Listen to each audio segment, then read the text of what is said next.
All right, so I seem to have a really bad connection. I don't know what's going on in Johannesburg the last couple of days. The internet connection's been pretty bad. Then I'll leave you with this. I want you to go into some deep inquiry and just look at where have you closed doors that you're ready to open again, so that you can really start to expand into a different state of receiving and being able to ask for what you want.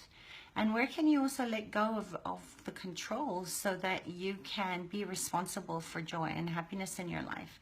Because so often these pervasive sort of low vibrational, what I call distractor implants, hi Anjana, of anger, rage, blame, shame, regret, guilt, control, all of those are going to get you into a space, especially I was saying as caregivers, as children that grew up taking care of their parents or feeling overly responsible for other people's happiness.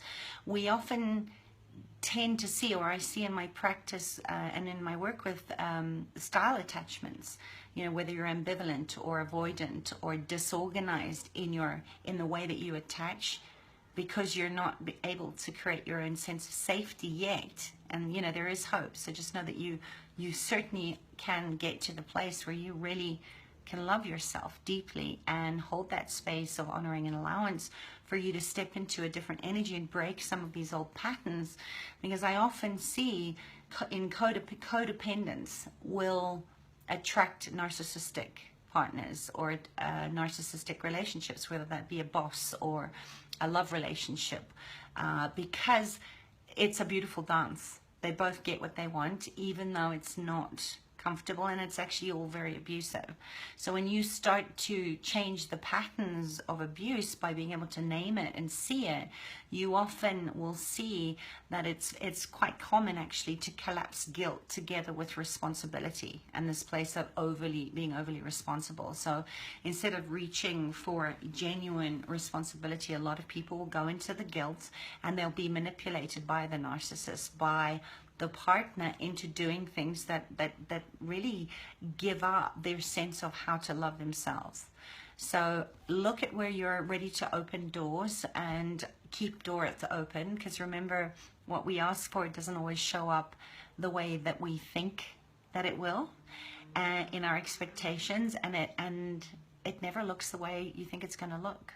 So be willing to be surprised, be willing to expand yourself to a different way of loving and honoring yourself, and also allowing the people around you to have their own experience and not be at the effect of that. So looking at projections and assumptions, which I do cover in the shadow dancing class and a lot of my work. And if this conversation interested you, let me know what part you would like to hear more of. I'm thinking of maybe doing a series in the next couple of days on some of these big controllers, like guilt, like the style attachment of the avoidant, and how sometimes it plays out, and this whole thing around codependency and creating secure attachment for yourself from your adult self. So in the meantime, let your child hold your hand, tell her she's safe and she's supported, and tell her that you're so sorry that all this happened to her, but that is what has made you brave and strong and more resilient than ever, and that she's not alone, that you're not leaving her again. And if you want to know more about the abandoned child, or you haven't taken the ACE test, the Adverse Childhood Experience test, you can find that over at Access Your True Nature. And there is a 2-part webinar on how to heal the abandoned child on my SoundCloud account. So if that interests you, go across and take that, and let me know how I can serve you in a better way, so that you come home to know that you are home and you are safe. All right. Enjoy the rest of your Thursday, and I will end this while I still have a connection, and send you lots of love. All right. Take care, everyone. Bye. Mwah.